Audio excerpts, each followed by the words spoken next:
100%। গাখীৰততো অলপ মানুহে পানী ঢালি খায়। গৌৰৱ গগৈৰ পাকিস্তানী এজেণ্টত পানীও নাই, 100% মিল্ক হয়।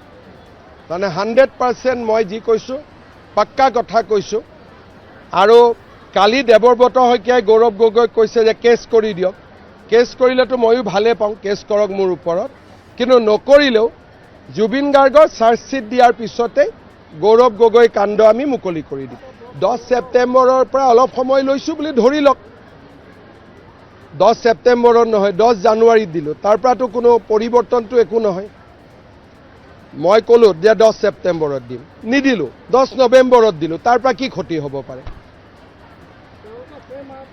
তেওঁলোকৰ কাৰণে যদি শত্ৰুপক্ষই যদি 10 তাৰিখে বিচাৰে, মই 10ত কিয় দিম কওকচোন? তেতিয়া মই 11ত দিম না। শত্ৰুৱে যি বিচাৰে তাৰ পৰাতো মই মিনিট হ'লেও বেলেগ কৰি দিম। শত্ৰুৰ মতে মই চলিম নেকি? প্ৰথম জুবিন গাৰ্গ। জুবিন গাৰ্গৰ চাৰ্জশ্বিট দিয়াৰ আগতে এইবিলাক কথাত গ'লে মানুহে বেয়া পাব। জুবিন গাৰ্গক ন্যায় প্ৰদানৰ প্ৰক্ৰিয়াটো পুলিচে সমাপ্তি কৰাৰ পিছত গৌৰৱ গগৈ।